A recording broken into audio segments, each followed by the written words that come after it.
within Commission 4 is called SDI, the Internet of Things and Spatial Decision Support. Um, this webinar is going to be on smart, sustainable, and resilient cities.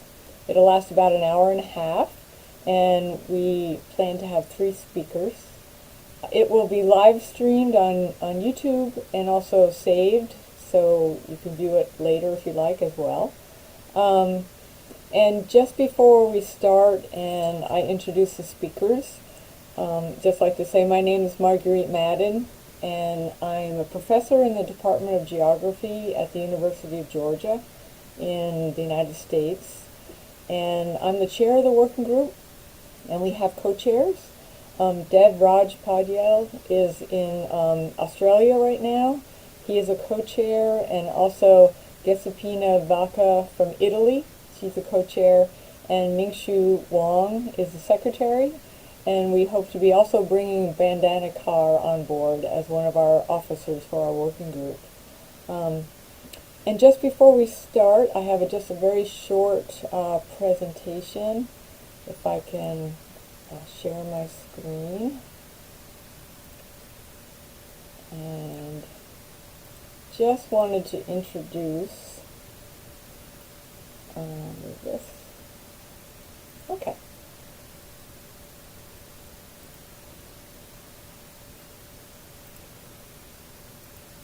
Okay. So the our journal from ISPRS, our open source journal, is the International Journal of Geoinformation, and just would like to bring to your attention that it now has an impact factor of 2.899, and a very interesting scope of topics that cover many aspects of GI science, and published by MDPI. And we have had some special issues that our working group has been involved with and worked with them on. So in 2018 we had one on geospatial applications of the Internet of Things, and then we had another that was going in during COVID time, so it was a little bit slow to start, integrating GIS and the Internet of Things in sustainable cities. And right now we also have that still active is deep learning and computer vision for geoinformation sciences. We have 19 articles published in this special session article, and then also it is still open for submissions if anybody's interested in that. And we also are aware of a couple of other special issues that you may be interested in. Geoinformation applications in active mobility and health in cities, and also advances in augmented reality and virtual reality for smart cities. So if you are joining us today for this topic, you may also want to check out the journal and some of the publications that are there. Okay, so I'll stop sharing, and oops.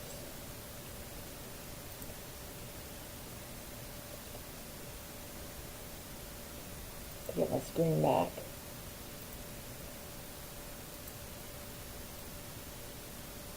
So I will just introduce, there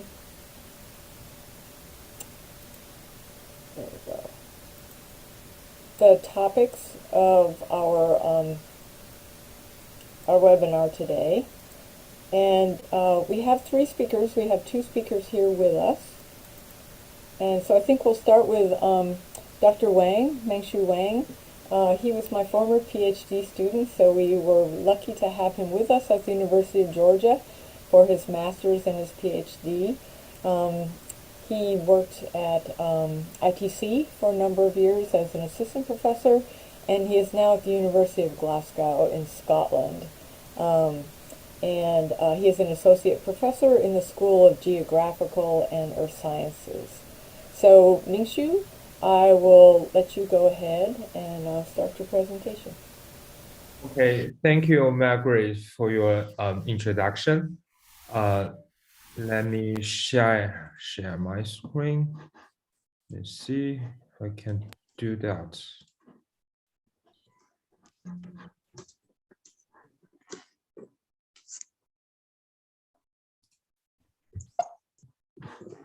One moment.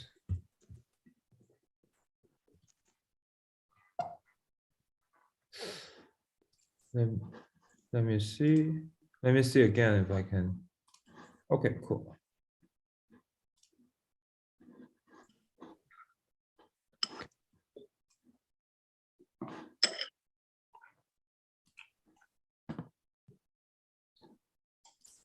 Okay, so good afternoon, good evening, and good morning, everyone. So my name is Mingxu Wang.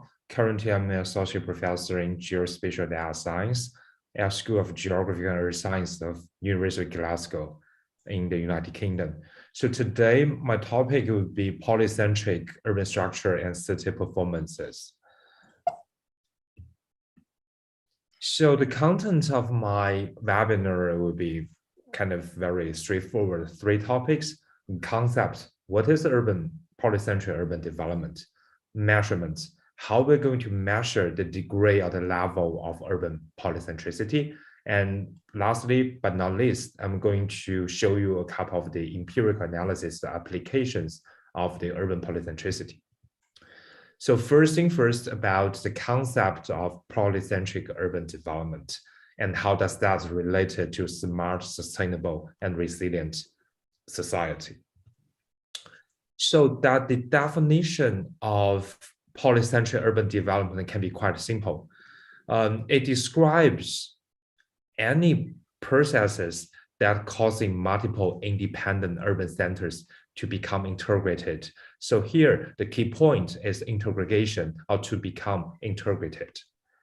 And people think that there are a couple of synergies associated with this process of the integration, namely that economic of scales, complementarity of different industry, the cooperation between different urban centers, and also some positive environmental externalities, for instance, as less carbon heat islands, less kind of air pollution, etc. Because of these purported benefits, that the term polycentric urban development has become both a theoretical construct and empirical reality that we can observe from remote sensing. And also a number of countries have put it as one of their normative development strategy tools. Let me just give you one or two examples to see how that policy world have adopted the concept of polycentric urban development. This is what we call the American 2050. What essentially says that by the year of 2050, that there will be 11 mega regions or 11 intercity polycentric urban systems that within the United States, the concept of the regions are way beyond individual cities, and those 11 regions will be the players in the cooperation of the world economy, combat the different environmental and societal issues. Similarly, that what we see that in China is that we witness the multi-scalar polycentric urban development, meaning within a municipality, within a city, you can see there are multiple centers within the city, satellite towns, and kind of new zones, new developed zones, you name it. And at the city regional level, that there are 22 city regions that are similar to the American mega region concept, that there are 22 city regions, which only occupies about 20% of China's land, but they kind of fit in over half of the population. They produce 70% of the annual GDP in China. So that's as a very quick reflection about what is exactly polycentric urban development. We see that the concept is quite simple. It can be any process that causing multiple independent urban centers to become integrated. But from a couple of examples, we see there are kind of it's an ambiguous concept. There's no consensus yet what is or what is not polycentric urban development. So we think the way to move forward that we should ask the following 5 questions in any polycentric urban development or urban studies, we should ask the question about the data sources. It's the polycentric in terms of what? In terms of the people, in terms of GDP, in terms of nightlight, in kind of in terms of biodiversity, but you have to be associated with specific data source. And also, it's very important for the unit of analysis. What is the center? Are you referring a center within a city, or are you referring to a center as a city in a city region? And also it's very important, the strategy to identify the lack or the existence of a hierarchical kind of the structure. That when we speak about the balance of the integration, the level of integration of these urban centers, and how do we consider, how do we balance the larger, smaller centers? And also it's a quest to pursue the underlying processes, like what are the underlying mechanisms or pathways that are causing the pattern we see as polycentric. Lastly, but not least, geography matters, that the similar pattern we observe in the United States, in Europe, in China, the underlying kind of mechanism may be quite different. So that the region and the city, the definition and the context matter. So with that kind of sort of the consideration, and how we are going to measure, the level or degree of urban polycentricity, that is the second topic. So again, when we want to measure that the level of urban polycentricity, we need again to tie back to the definition. So I highlight some kind of key elements in polycentric urban development. One is multiple, one is centers. The third one is integrated. So all sorts of the measurements are coming from the quantification of multiple, the quantification or extraction of the centers, or the quantification or measurements of the level or degree of their integration. So two caveats are here. One is we need to carefully specify what constitutes a center. That's involved with the center definition. And also that's to measure the level of their integration, we need to carefully formulate a strategy of what is balanced, what is not balanced, how to measure the level of balance between different centers. So just to leave a couple of the strategies of measuring the urban polycentricity. The first one is quite simple. You count how many centers are there. The second one is that you just count the proportion, calculate the proportion of the largest center. The third family of the measure coming from the inequality indices, and you name it, all sorts of the inequality indices you can borrow from. The fourth one and the fifth one are more from the polycentric urban scholarship.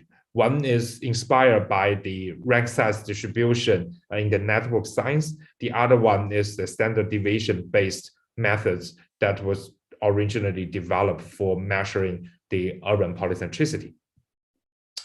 However, that there are a number of caveats for those different family of the matrices. This is a very kind of a toy example we made recently, that what we use is all the Polish NUTS-3 region. A Polish NUTS-3 region is roughly equivalent to the US MSA metropolitan statistical area. So that in a Polish NUTS-3 region, the number of these components or centers range from 3 to 91. And we use kind of all those NUTS-3 regions in the Poland to make this correlation analysis. That's what is a warning. What is a warning point is that because of the different treatment of the parameters, even within the same family of the methods, the correlation coefficient may not be as good as what we wish. So that comes to how we are going to accurately measure that the level of polycentricity. So we think that's the following 4 tips that's any practitioners should think about it. One is the conceptualization of the polycentricity. When we design the indicators, how we're going to balance the influence of the number of centers we have and the impact of the balance or imbalance that the two elements. How should we make a balance of that? The second one is that oftentimes that in order to produce a holistic view of urban polycentricity, we recommend that we combine multiple indicators.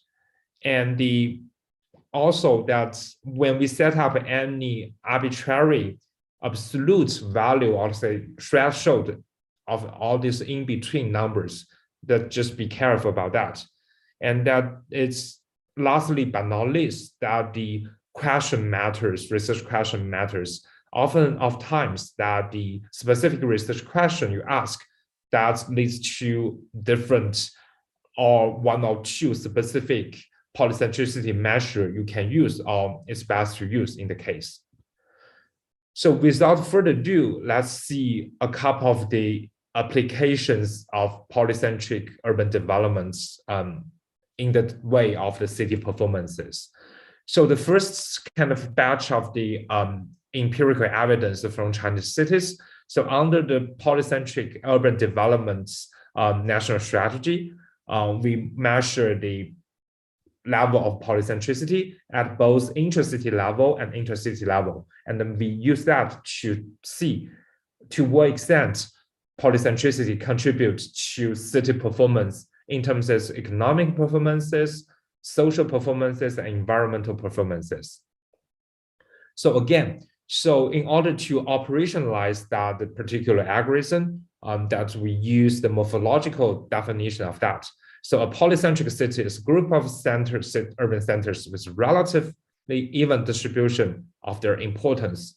To materialize that, we use the landscape population data from the Oak Ridge National Lab because for various reasons, that we adopt that to kind of operationalize the urban polycentricity indices. And our working algorithm to extract or identify an urban population center follow this very straightforward 3 steps decision tree like the formula. It's easy to follow and replicate. So, and this is one example of our working results that we basically compare what we extracted by the working algorithm versus their master plan that the kind of the municipality government set of the development strategy as their part of their development strategy. And what we found that in China, by the way, that's 2012 data that we found like about a decade ago, that roughly 60% of Chinese cities are polycentric, meaning they have at least 2 urban centers. And then we have the polycentricity indices. Now it's a time we can use those indices to actually measure the city performances. So that's ties back to today's topic. For any smart, sustainable, or resilient city, we consider that at least there are 3 pillars in their development. The social, the economic development is that associated with greater labor productivity. The social development, we use the urban amenity angle, that do they provide more and more diversity of the urban amenities and the consumption choices. And also from the environmental protection perspective, we were in particular interested in carbon emission. So we expanded our working algorithm from the intracity center identification and polycentricity calculation to the city regional scale to the intercity one. And then we use that the indicator we calculate for the empirical analysis. We basically extend kind of Cobb-Stockdale production function, what we found is intra-city monocentricity and intercity polycentricity are associated with higher labor productivity. We also used empirical data to verify the borough site theory and the synergy theory in the urban economic literature. And regarding the second part of the social performances, we use the POI data, point of interest data, from the core source perspective from the Dianping.com, which is Chinese equivalent of the Yelp. It includes over 25 million points, which can be kind of segmented into 14 different categories.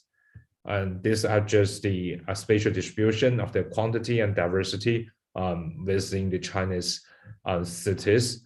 And what we find, we use the regression analysis to find a higher degree of the intra-city polycentricity is associated with a higher quantity of the urban amenity.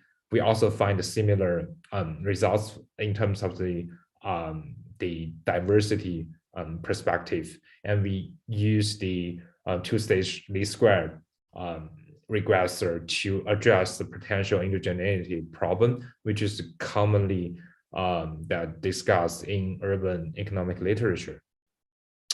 And the last part is about the carbon emission. That this is a photo of me that's during the COP26, which was happened in Glasgow about a month ago. So basically, in order to realize our promise for the 1.5 degree, the 1.5 degree of the global warming, and we need the net zero strategy, which is a holistic strategy.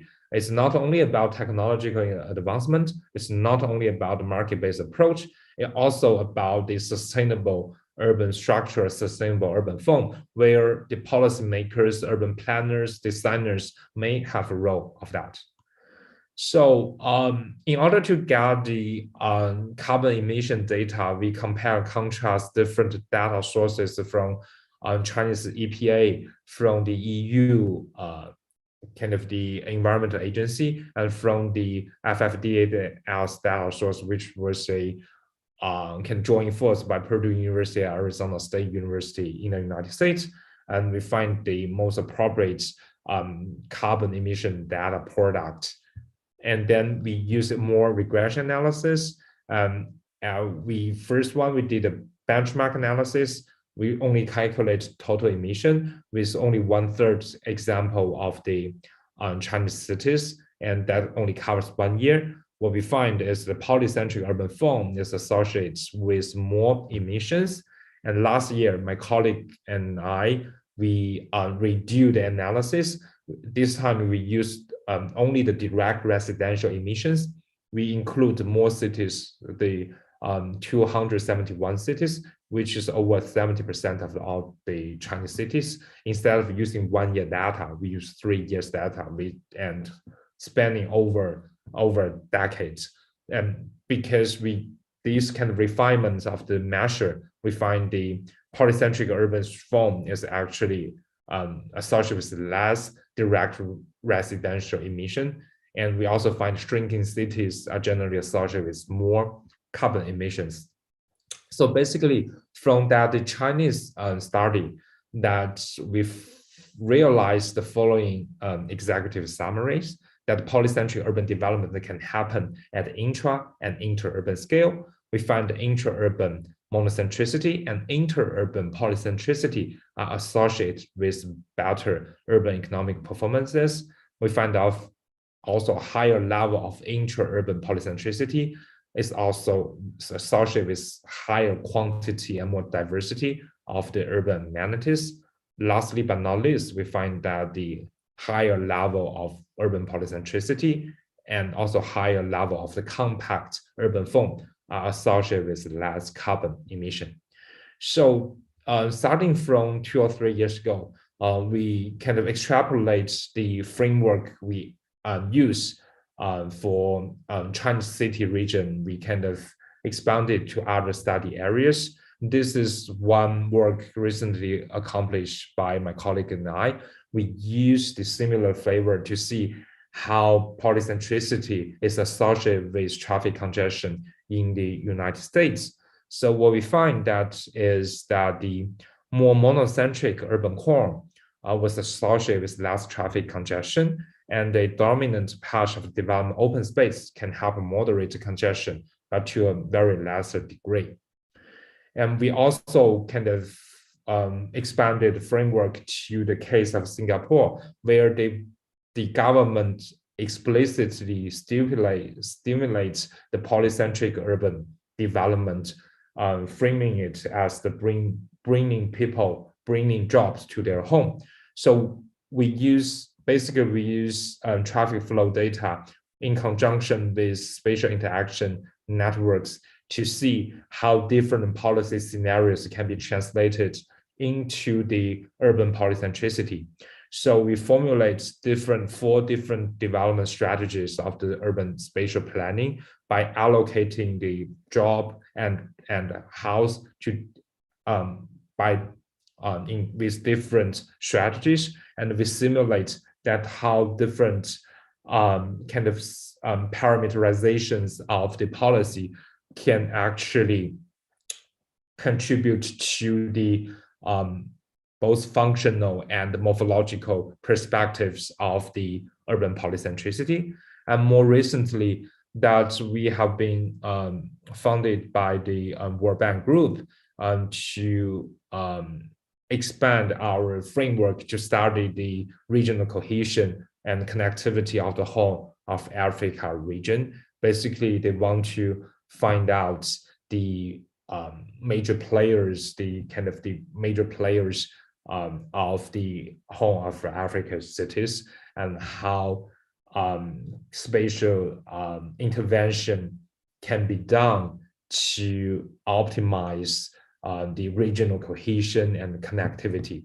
So yeah, most of the work I presented today have been already published. That's feel free to read those papers if you need more details information about especially the technological technique aspects of our treatments. That's all about my presentation. Thank you.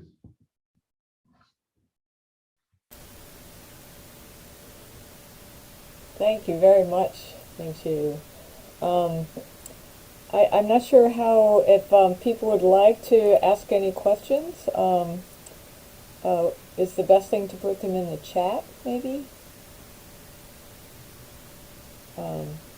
And while I do have a couple questions, so I'll run them by you quickly, but I also wanted to, I should have mentioned right in the beginning that I wanted to acknowledge and thank Sissy, Professor Sissy Zlatanova, for joining us. She is the president of Commission 4, and she has been really organizing and bringing us all together to do these webinars, which is not an easy feat. She has people all over the world, and she is in Australia right now at the University of New South Wales in Sydney, so for her it's tomorrow morning. And there are also 10 working groups within this commission. It's a very large commission, and there are 5 intercommission working groups.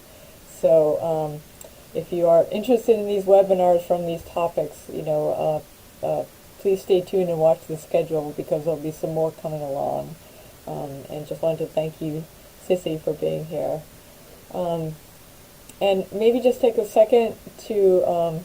My pleasure, Margaret. Oh, good. Oh, good. Thank you very much for mentioning the commission. Thank you. And maybe I could ask quickly, I don't know if everybody is doing a webinar, but you have quite a few, I think, on schedule. So, one thing, Ming-Hsu, I just wanted to say, I really like the reminder that when we see maps, we see cities symbolized as a point, usually, a place, one place in space. And your work always reminds me that the progression is towards regions and multiple cities and city centers and parts of them working together. And I've always been interested in landscape ecology, which looks at structure and function, and you are really doing that in urban spaces. So I always enjoy hearing about your work.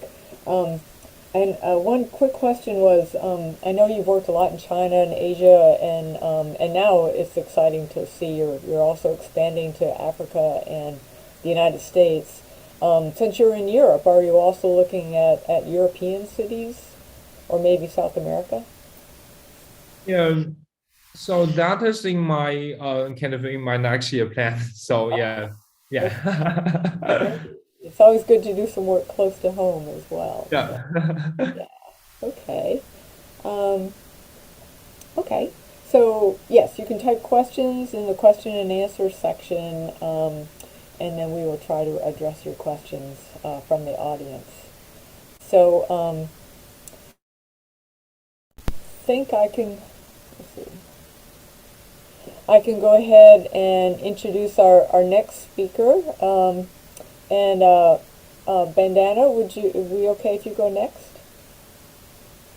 Okay. So Dr. Bandana Carr is a senior research and development staff and group leader with the Built Environment Characterization Group of Oak Ridge National Laboratory, and that is in the United States. I must have stopped that by mistake. In Tennessee. And she has some really exciting work on decision support systems, global flood severities, and she's going to tell us one that she's working on now that is part of a NASA or a NASA project. So I will let you share your screen. Thanks, Margaret.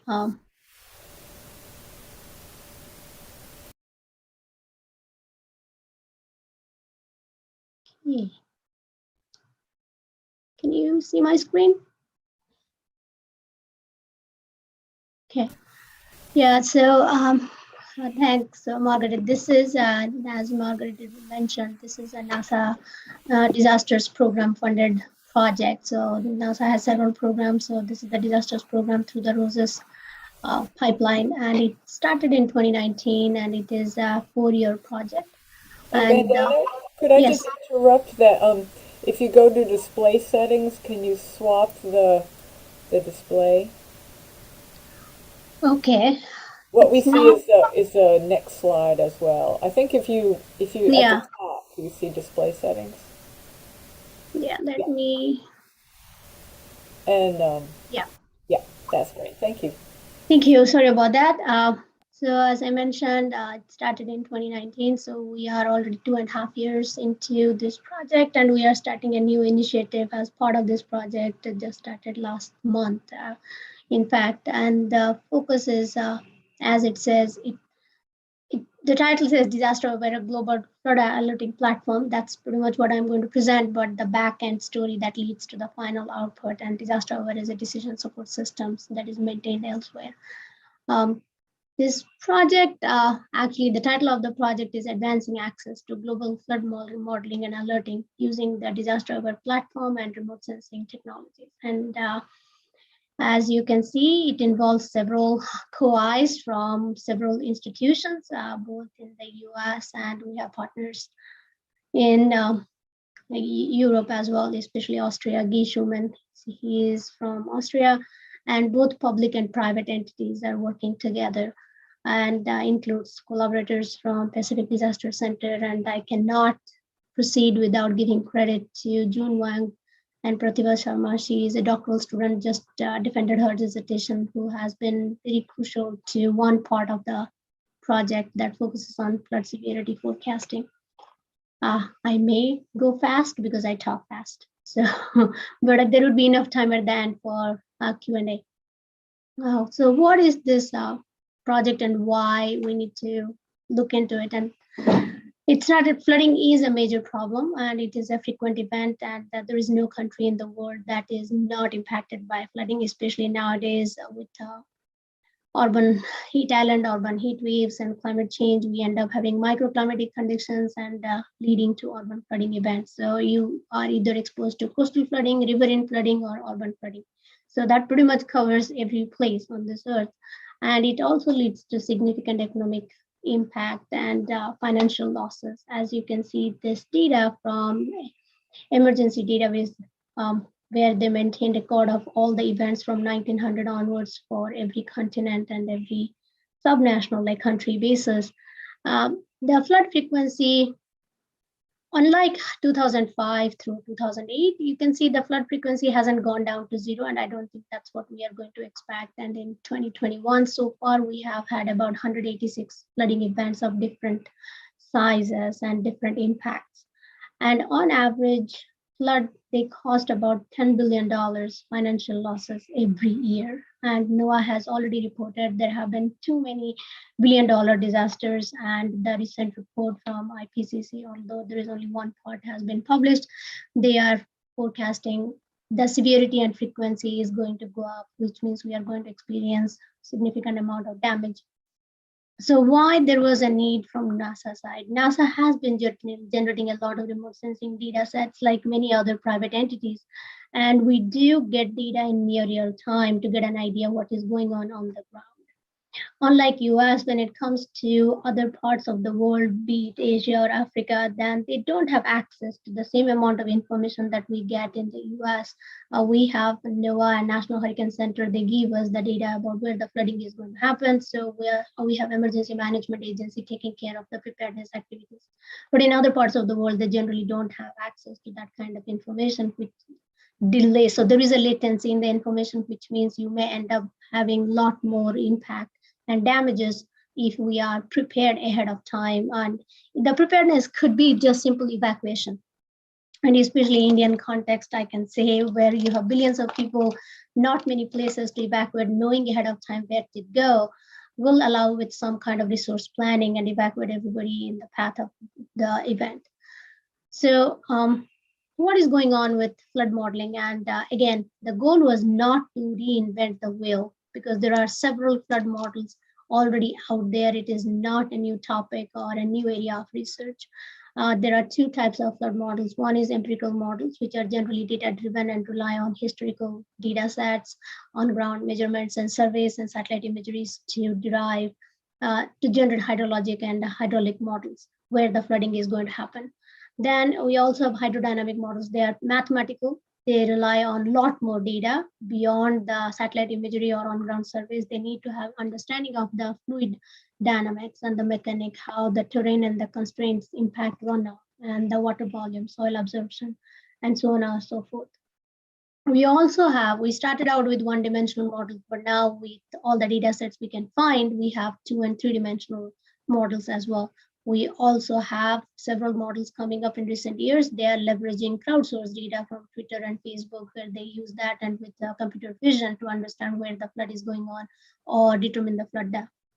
So with so many models of what is the need for it? Somebody would ask, okay, what are you doing and why are you doing this? Because everybody is already doing it. So what is the new aspect of it? Whatever is the problem with these models is the accuracy aspect of it. Your spatial temporal resolutions of the input data can determine what the output is going to look like, and the accuracy is.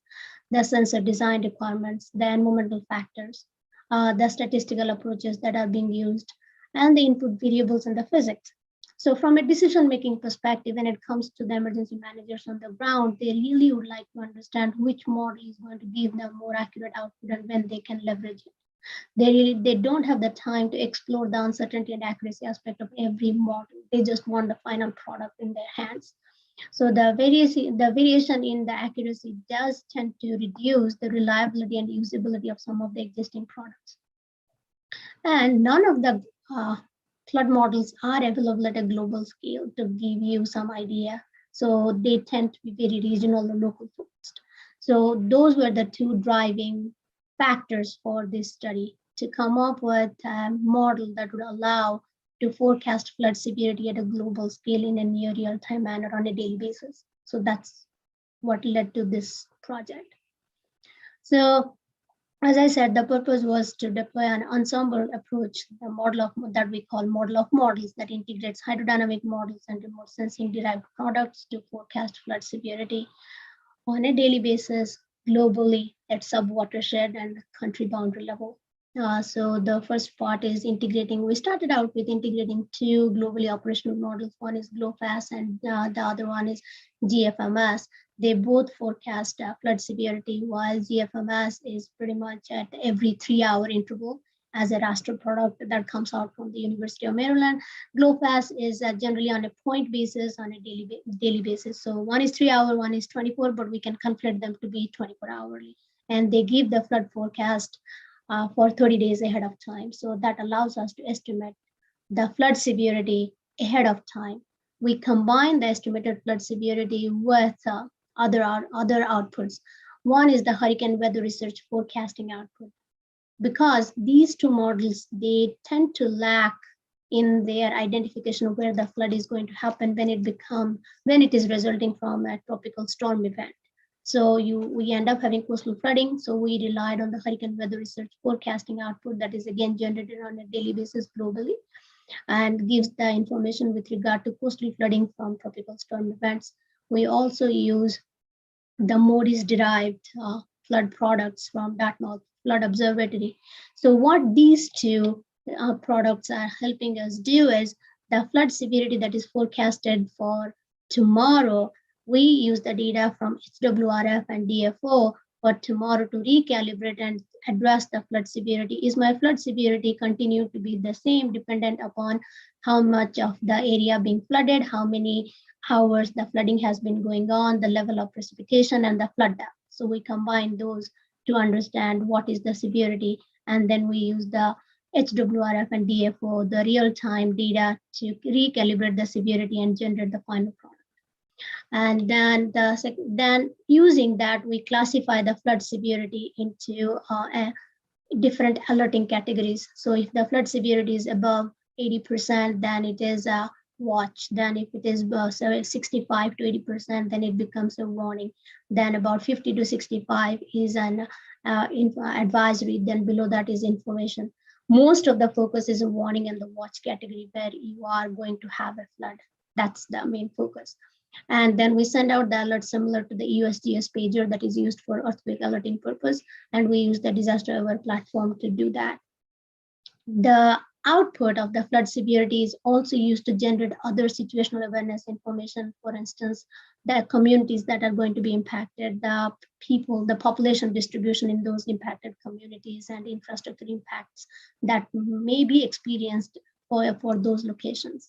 And then finally, the last step we are still working on, and there are many aspects, I'll cover that, is validating and calibrating the model output using synthetic aperture radar, especially Sentinel-1A or 1B data that allows us to go down to 15-meter resolution from a sub-watershed level to narrow down where the focus should be.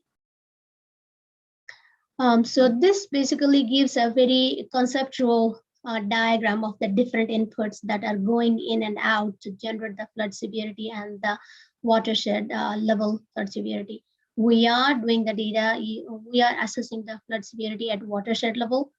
So the watershed data comes from the global watershed data set. So we are using that and we are combining that with countries so that we can ensure the watershed within a specific country is the focus, not the entire watershed, which may pretty much eat up a couple of countries if it comes to that. And then finally, inputting it to disaster aware platform.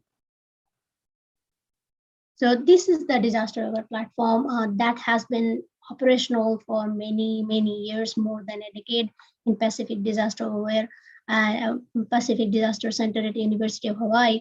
And it provides free public alerts to different individuals, and they can use apps for Disaster Aware to get access to those information. The Disaster Aware Pro is a little more powerful and gives a lot more information unlike the app, and generally used by agencies like FEMA is one of the users, UN is another user, World Bank is a user as well for Disaster Aware platform, and other several government sectors are involved in it. And we are working towards generating some customized products as part of this project that gives little more information than the standard outputs. Why we went with disaster aware is because it has about 1.5 million users across the world, and it is not just in the US. And many agencies have been using it. As I said, UN, World Bank, they have been using for more than a decade, and it has been functional for more than a decade, which means we don't have to think about what the front end and the back end operationalization is going to look like. It is already in place and working. So we just have to create the pipeline to provide the outputs. So that was another advantage for it, and we work with those stakeholders. So this, as I said, it has a web-based platform as well as the mobile app platform, and the operational version is used by several agencies. The model of models, the ensemble approach implementation has been operational since May of 2020. So what we are doing is we are basically making versioning changes as we add more data products, more remote sensing output. So we are making updates to the model, but it has been operational and the pipeline is already in place. So as you can see, it starts out with providing these warning alerts, but it also gives you risk and vulnerability, especially using demographic data sets and critical infrastructure data sets globally that are available, and identifies the hazard impact. It gives a dollar figure as well. What would be the estimated financial loss if all those infrastructure are being impacted. This gives the forecasted outputs for the flooding that happened in Asia on July 22nd. This is the output from GFMS, the Global Flood Monitoring System, and this is the output from the Hurricane Weather Research that gives you rainfall in inches. And this is from GLOFAST. So we basically combine the point data with the polygon data, if I go by the jargon for geospatial, but we combine them, then we use statistics, a cumulative probability function to come up with probabilistically what the severity is going to be, risk being a probability. So we come up with the severity scores, and then we use the HWRF output and DFO output to adjust the probability scores on a daily basis as we get new data coming in. So our forecast can change. It can drop down if the rainfall has gone down, but it can sometimes it continues to be the same. And what we have seen is in African continent, majority in the Central Africa, we see constantly the flood severity forecasted continues to remain the same because they have a lot of flooding event going on. This gives the output, what we generate. The left side is the output, especially the different ranking, the advisory, information, warning, and watch. Warning and watch are the ones that would be of interest to any emergency management agency and any first responder on the ground or any agency dealing with resource planning. And then the alerts are sent out in those locations. So the points are highlighted where the alerts are sent out. Then we take the output that we have here, the polygons, the sub-watershed level. We use them to trigger alerts, to send out the alerts, but also create the bounding boxes where the SAR imagery is going to be processed. So you're not going to process the whole wide world, but just in the region where it is warning and watch. So we create those boundaries to download and auto process the SAR imagery outputs, as well as Sentinel-2, the optical imagery output for impact assessments, and to go down to a precise flood depth estimation for specific location. So what is the future direction? The future is to disseminate the flood products from the other sensors. That is a focus of the new project that is again NASA funded, involves few other projects that were funded at the same time as our project to bring them together and produce a pipeline to disseminate all the flood products from different sensors globally to users. Then also bringing in, as I already said, SAR, but also bringing in the various flood products, because Moody's is going to go out of commission in a few years down the road. So we are already thinking about bringing in visible infrared imaging radiometer suite data. They are already producing flood products on a daily basis. And then expanding the impact assessment. Currently, we just use the optical data sets, but another team is working on bringing in the geospatial data. Although the infrastructure data used by PDC gives the infrastructure impacts, the other team is more focused on going countrywide and making it a little more precise and of high resolution when it comes to the infrastructure impact assessment. So those are the two things that we are focusing on. and also working with many other stakeholders beyond the ones we currently have engaged in. So there are many of the stakeholders in Europe. So we are working with them to disseminate what we are doing, but also identifying what they are looking for in terms of the outputs. So while the model development is going on, we are trying to find out the stakeholder needs. So we streamline the outputs according to their needs rather than just what we want to produce as researchers. So that's pretty much about the project. So thanks for listening to me, but I would be glad to entertain questions and provide answers about this project and what it means in the broader scope of what we do at the lab. Thank you very much, Vandana.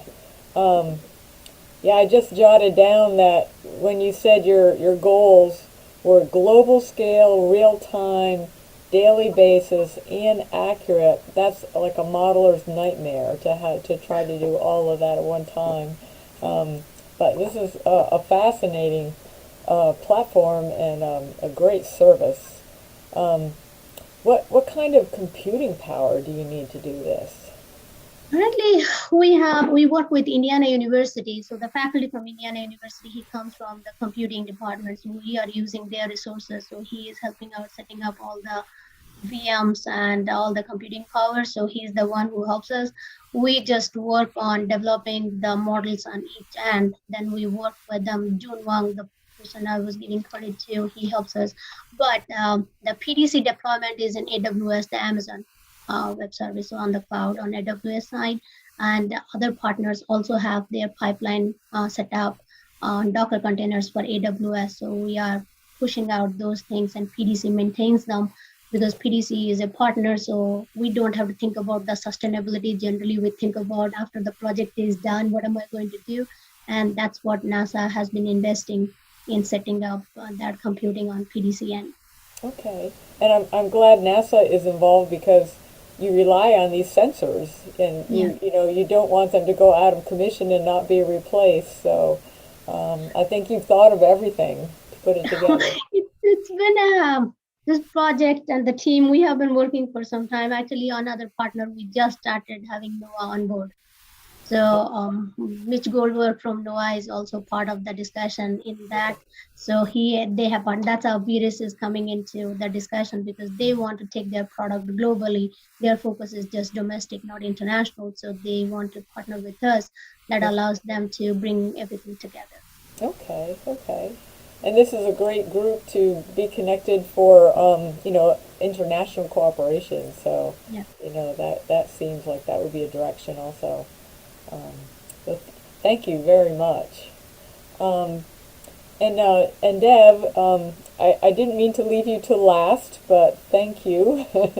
So that's fine. I'll just do a brief introduction, but you can introduce yourself as well. So Dr. Dev Raj Padyal, he is a lecturer in the School of Civil Engineering and Surveying. He's at the University of South Queensland in Australia. So along with Professor Latanova, it is the next day and it is in the morning for you. So thank you for coming in at this time as well. And Dr. Padyal has been involved with our working group and with ISPRS and Commission 4 for a long time, and doing work on especially spatial support decision systems, and more recently the Internet of Things and open spatial data infrastructure. So I will let you go ahead, and you could probably share your screen, and we can take some questions afterwards. Thank you, Margaret.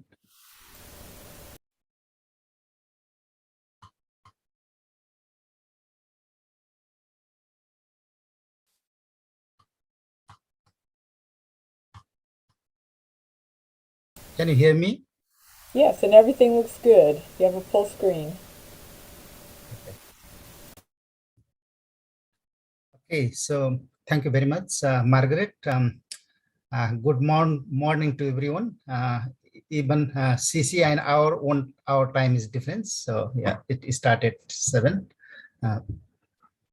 Thank you very much for this opportunities.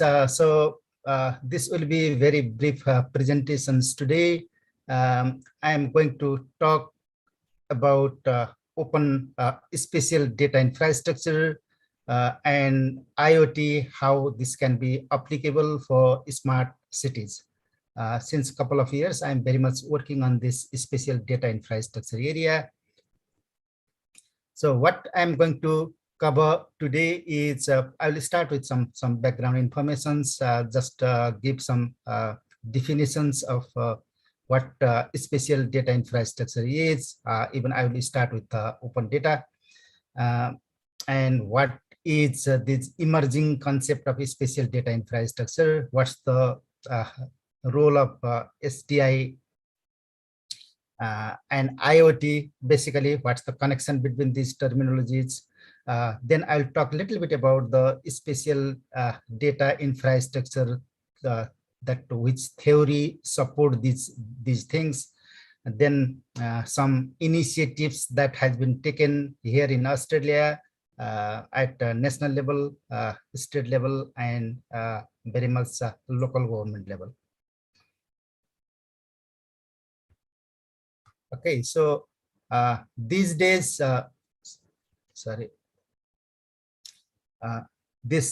this open concept is coming, and very much the data used to be belongs to government authorities. Before, still it belongs to government authorities, but that government authorities very much they are open these days. This openness is not only happening in data part, also there is a big push towards using open software, even open hardware. People are talking about open science, open research, open laboratories, basically, who cannot access their infrastructure. Big push due to this COVID and the during this pandemic. It's about open education. Even the open university concept is emerging these days. Open innovations. Also, the government is pushed towards to be more open and to more engaging with peoples, and it's happening everywhere. Open data, open infrastructure. Okay, so that is just about different openness these days.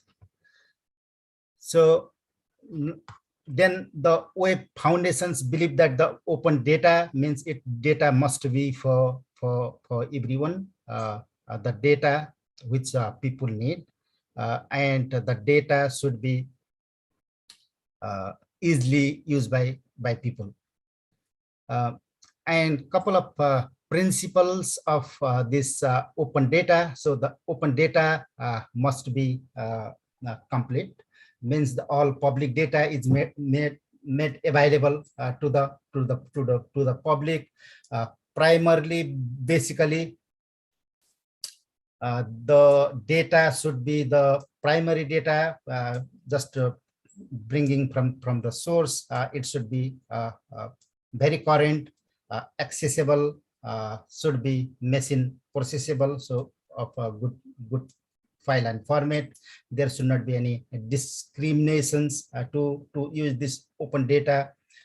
It is non-proprietary, so anybody can use this data. Anybody can contribute on this data, and it is license free. So that is very much the principle of open data. And this is the open data barometers around the globe. And yesterday I just check, and I borrowed these documents from World Wide Web Foundation's 2018. And that basically that green is scale of 100, and this red is scale of 0. And we can see here that country like Australia, US, Canada, they are around 70, 76. Okay? So I mean, the message here is this different countries around the world, they are very much opening their data. And with this movement also, this spatial data infrastructure concept also, it is also pushing towards to make this more open. And what's the spatial data infrastructure is? Spatial data infrastructure is basically it is the combination of data and infrastructure, and to make map related data available, accessible for public policy and for decision making process.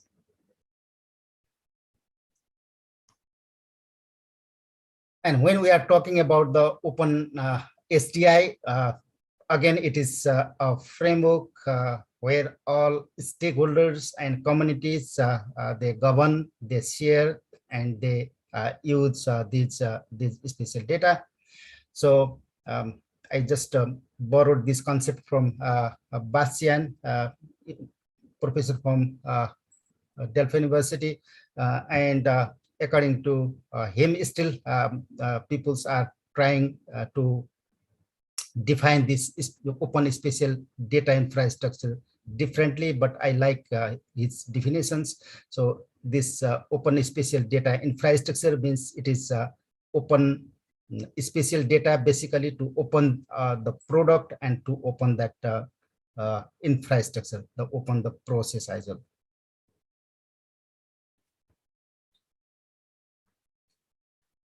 And if we look into this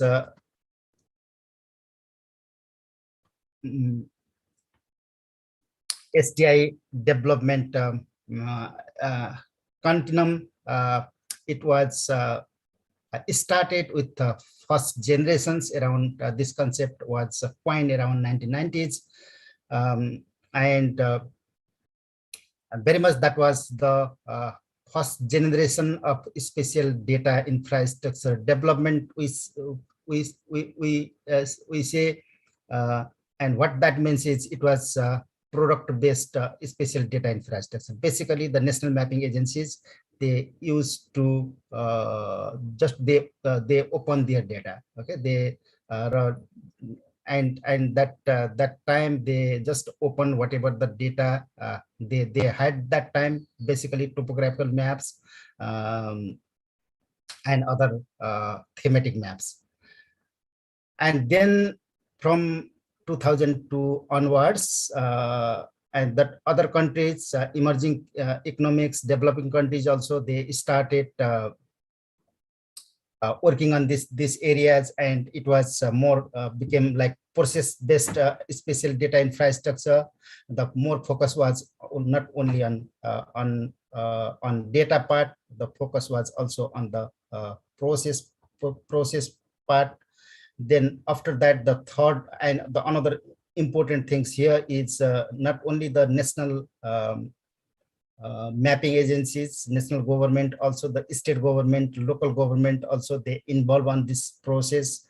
Also there was some sort of collaboration with private sector in this process. And then I would say 2010 onwards, or even late 2008-9 onwards, another concept came. So that is we call third generation of spatial data infrastructure development, and this is very much the delivery of in the virtual environment, and to make this open this spatial data more open and inclusive. And one of the important part here is not only the government sector, even the individuals, peoples also started contributing on this journey, and we can see that these days that crowdsourcing and BGI and that sort of concept is emerging these days.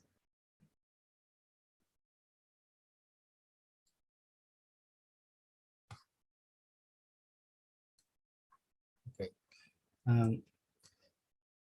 And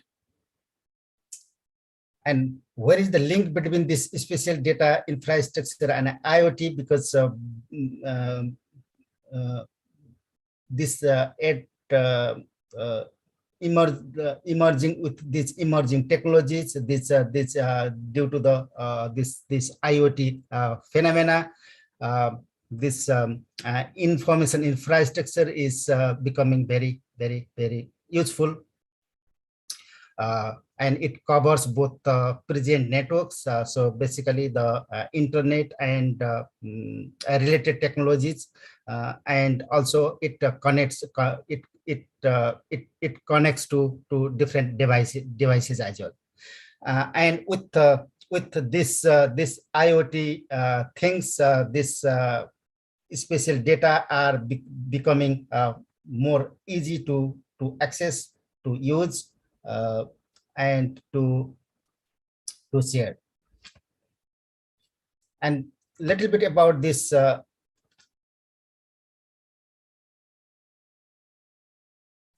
IoT definitions. This IoT concept was first coined by Kevin Aston in 1999, basically in the context of supply management, but there are different definitions about what the IoT is, and I borrowed these definitions from International Telecommunications Union 2018, and according to these definitions, this IoT is a global infrastructure for the information society. That's what we are moving these days, which enables advanced services by connecting physical and virtual. That's the important one.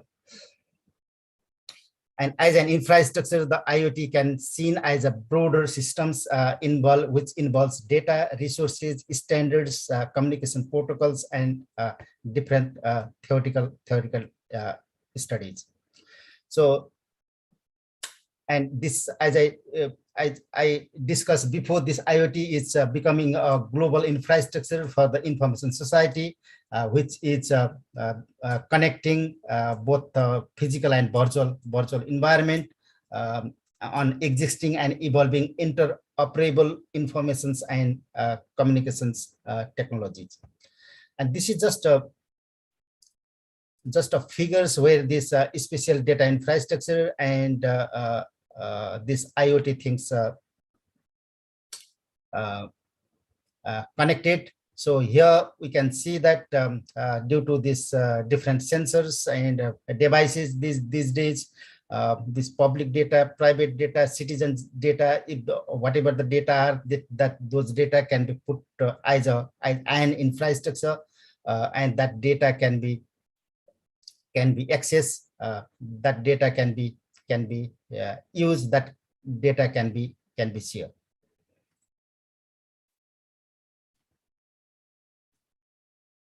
And this IoT ecosystems and the STI jointly form interrelated infrastructure for addressing today's pressing issues and complex challenges. And if we look into this hierarchy, I borrowed this from Abbas Raza Bifarat concept. He has given this concept around 2003.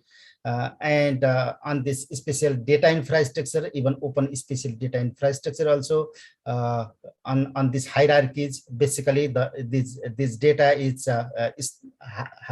this STI development is happening at a global level, or it is also happening at the even the organizational levels, regional levels, national levels, state and local levels. And we can see that as Bandana presented before, different applications has been developed for different, even the thematic level, for example, for the disaster management. So this type of spatial data infrastructure is happening or developing. And if we look into this different theories for this spatial data infrastructure development, basically this there could be more, but this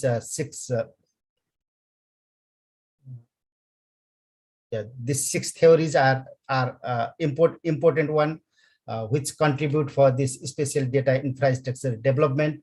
The first theory is is about hierarchical spatial theories and STI hierarchies. The second theory is basically when we start working in collaboration, this principal agent theories could be useful. Another theory is actor network theories, diffusion theories, basically for the STI diffusions. And then social network theories, evolutions and evolution theories. Probably I'll just quickly go through this different theories, and there are different contributions happening in these areas. And this SDI, this SDI hierarchical theories, it was some study was done around 2000. Even Tim from ITC, he has given this concept around 1992. And according to this theory, that complex things can be divided into simple tasks, and it is also it will be manageable. And on this STI hierarchy, basically there are two views. One we call umbrella view, and another we call building block view. Another theory is about diffusion theories and SDI diffusions. Probably I might just quickly go through here. Another theory is probably for this open spatial data infrastructure, could be the evolutions theory and SDI evolution. So we already seen that it started with first generations, and now it is coming to the third generations. Now this SDI evolution is happening. Also, there is an opportunity to work with government institutions. So this principal agent theory is also for important theories to do partnership and collaborations. And another is the actor network theories. So this is known as the sociology of translations, which emerged during 1980s. And there are many scholars who studied about these theories and its application on this STI development.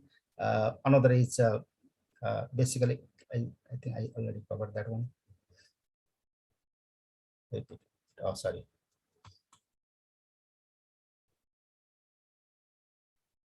Okay. And another important theory is social network theories and BGI.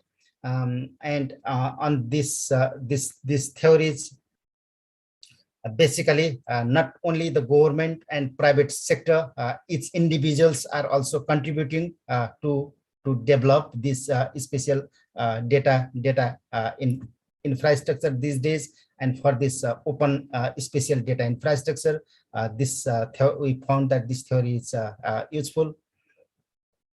So with that little background about different theories, I'm just going to discuss about what's happening here in Australia.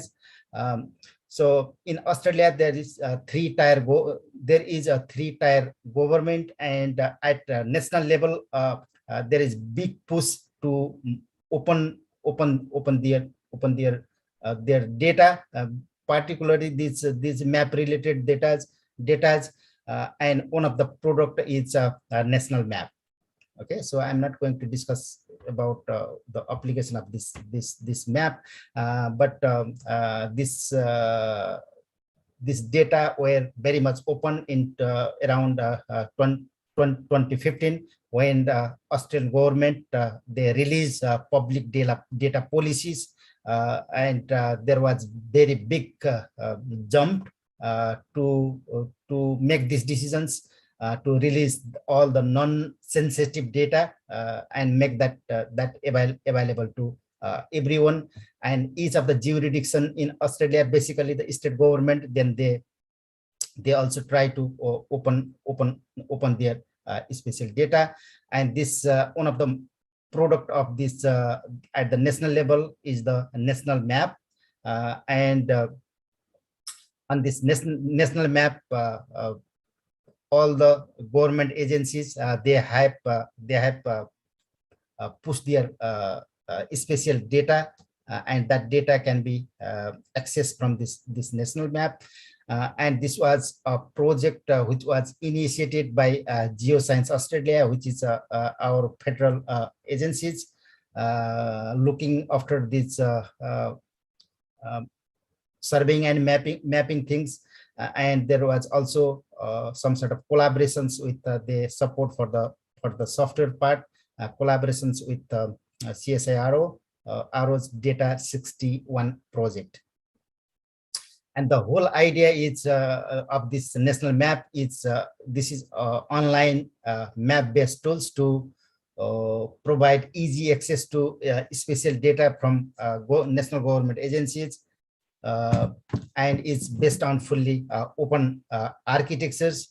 And in 2021, it has reached more than 30,000 user sessions per month to access these products from here. Also, in each of the jurisdictions here in Australia, there is big push to open their data. And I live in Queensland, so just providing you some examples of what's happening here in Queensland. And the Queensland government is one of the jurisdictions here in Australia who open their data in the early stage, and they have developed centralized web portals to open their data. And also recently in 2020, they have released their open data strategies, and that is some sort of 4-year plans to make their data available to everyone. And also these are the different products of Queensland government. Even we can spend 1 hour time looking into the application of these products. So one of the very popular product is the Queensland Globe, and all government related data, government owned data we can access from Queensland Globe. And another is QA Spatial. On the QA Spatial also we can access, that is another way of reaching to this Queensland government data. And there is all that topographical map also, they are freely available. We used to pay to access this topographical map before, but they are freely available these days through the QTopo. There is another product as well, Q Imageries also. And basically for the resource related things, there is GeoRes Globe is also they have created. So these are the different open spatial data initiatives here in Queensland. Similar sort of things also happening in other states as well. New South Wales Globe, they have developed similarly in Victoria. They do have Victorian Spatial Data Mart. So this is just the different product of which we can get here in Queensland. It is not only happening at the state level, also at the local level also. This spatial data, open spatial data infrastructure development is happening. And this open council data, basically at the local government level, they try to open their data, and each of the council, they have developed their own portal, and people are freely accessing and using their portal. So this is just examples. For example, here we can see that 1047 data. I'm living here in Brisbane, and 1047 data are freely available from Brisbane City Council. with that a little background about these different open data. So also this data can be useful to make decisions at city level or council levels, and also there is a concept about smart cities, where we can use these emerging technologies, emerging data, emerging resources to make the decisions about our cities.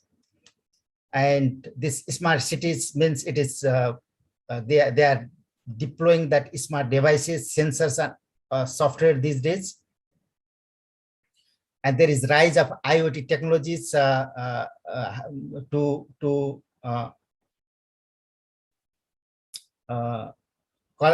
connect with these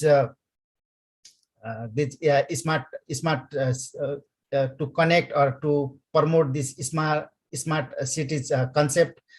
Government, community, and industries collect an immense amount of data today, and even the new things, that big data concept is coming these days. And also, as I discussed before, that this Brisbane City Council also, they have released their open data to the public free of charge, and they are encouraging third party to develop their own applications, website, and tools, and that can be benefit, so that the benefit can be taken by the residents and businesses who are located in our municipalities. This is just a screenshot of open data which has been developed by Brisbane City Council. Similarly, this urban living lab concept is also coming, and this is one of the research institutions here. They have also developing that urban living lab concept to support these smart cities through IoT, and developing this special data infrastructures. So very much this take-home message from this presentation is this data used to be control of government institutions before, but the open concept is coming these days. So the open data, open special data infrastructure concept is emerging. Also, there is big push towards open educations and open knowledge. Even the university, they have started teaching this open special data infrastructure on their modules. And also there is an opportunity for the users as well to contribute on this open special data infrastructure development, and this open STI and IoT can contribute for our better cities. These are the few references I have taken here, and thank you very much. Well, thank you, Dev.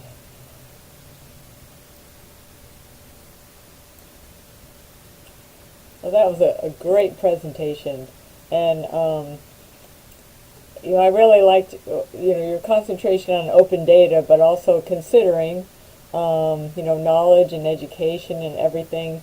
And it did make me think that we all need and really want and require open data for use, but there is some cost, in its creation and its maintenance as well. So you did mention that's kind of at a government level, to do that.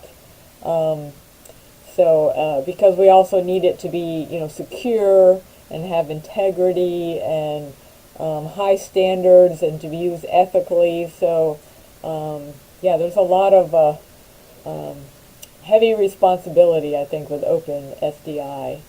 I see that Cici has her hand raised. So, do you have a question? Yes, very nice presentations indeed. I was listening with a lot of interest to the presentation of Dev. Like he mentioned, covered everything about spatial data infrastructure, smart cities, and IoT. open data, but I was wondering that you didn't mention anything about digital twins.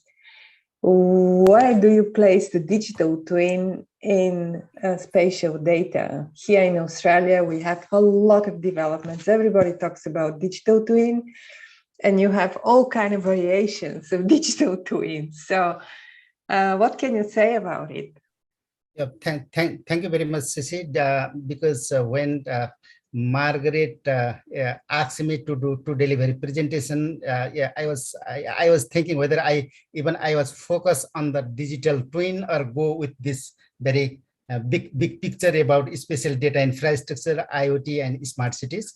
So now if we just focus on the smart cities sort of things, okay. So if we zoom in that smart cities, then we can see that this spatial data infrastructure, basically the 3D and building information modeling and that sort of things come within there. Okay, lots of research is going on there. So in my opinions, this open spatial data infrastructure, this has open a door to incorporate those digital twin as well. Very much digital twin is about 3D and 4D sort of visualizations of this database. And how we can manage, how can these things, I think it's lots of discussions going on, and we are moving on that direction these days. If I may, I would disagree that digital twin is only 3D, because indeed here in Australia there are a lot of discussions about that, and there was a month ago the Smart City Council was running the whole week workshops about digital twins. And actually digital twin depends on the scale for which you are considering to build something and to monitor something. And if it is a very large scale, it could be two-dimensional. It could be based on remote sensing data, not only 3D data. If it is something that is related to digital twin within health system and monitoring the spread of COVID or something like that, you don't need actually three-dimensional data. But again, you can create a digital twin that represents quite well the real world, and with two-dimensional spatial data. So I try to keep my mind open. I'm very much working with 3D data, but keep my mind open that 3D data don't make the digital twin, but exactly this integration of information, IoT, sensor, real-time data, and everything after that being analyzed, and the next level simulated to be able to predict what is going to happen with the modeled digital environment. This is what is the digital twin. And to be able, on the basis of such digital environment, to support some decision making. I would say even what Banana is presenting about global monitoring of water and floods and alerts. You cannot go for 3D there, but you still can create a digital twin covering the entire globe. What do you think about it? I might be biased there. Thank you.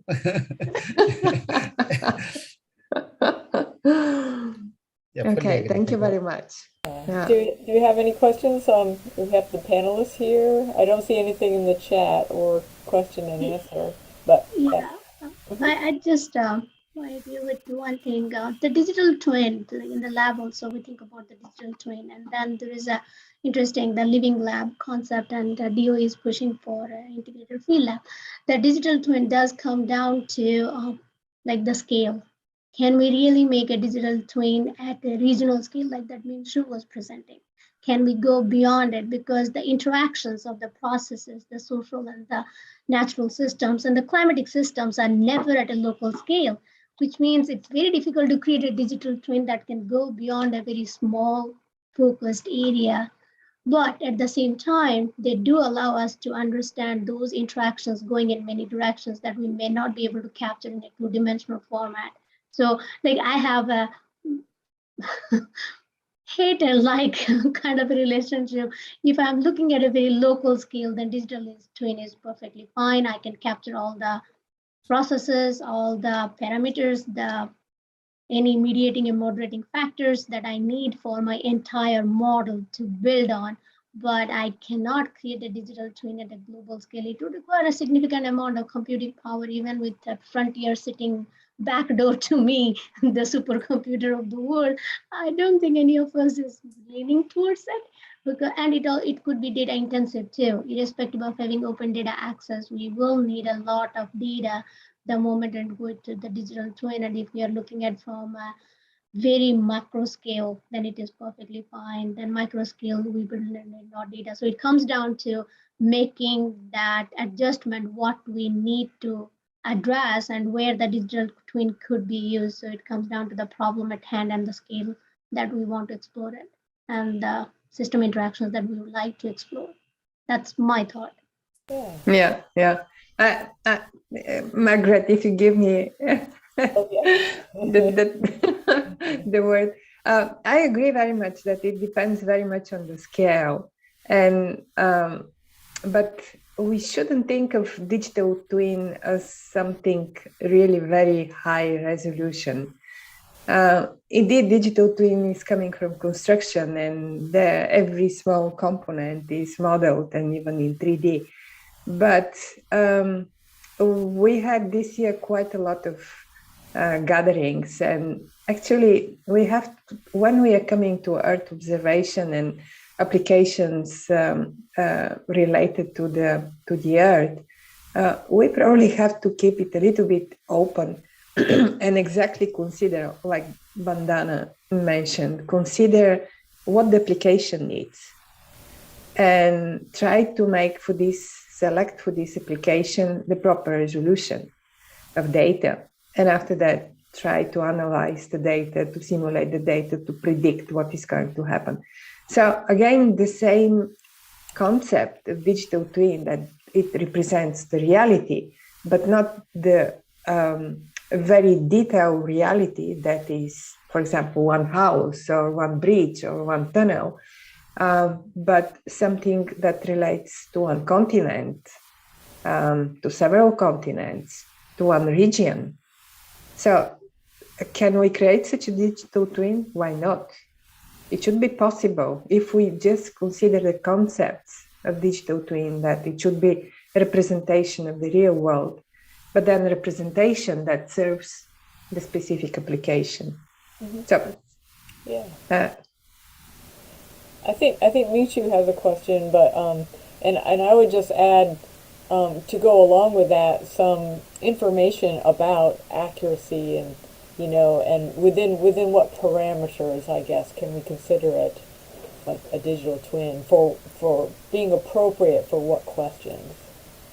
So, Mingshu, did you have a comment? Yeah, so actually it's not a question, it's also a follow-up my reflection or comments. So so for the past 2 days I was in the Alan Turing Institute for the Towards Urban Analytics 2.0 workshop. So what Alan Turing Institute founded for the past kind of decade, half kind of dozen of the projects were digital twin related. So my comments was like, so now I think the new term perhaps for the new term for the digital twin perhaps is the metaverse, and this and people think that this 3D information or BIM or 3D GIS plays the central role in the metaverse, because that is the geocomputation, and the 3D information will be the kind of the connecting points that's bridging the what we call the physical world versus the virtual world. Mm-hmm. Oh, interesting. So Yeah, so that basically what our commission does is very much aligned with what Metaverse needs. Yes, absolutely. Oh, that's great. Well, that's a really good term to end on, I think. We're just a little bit beyond our time. So I'll just thank Sunny and Charm. Thank you so much for administering this, and Cheryl for setting it up and advertising it, and Cece for, organizing it and getting us all together. So thank you. I'm so glad it's recorded, and I will definitely recommend it to my students and to other people in our working group. So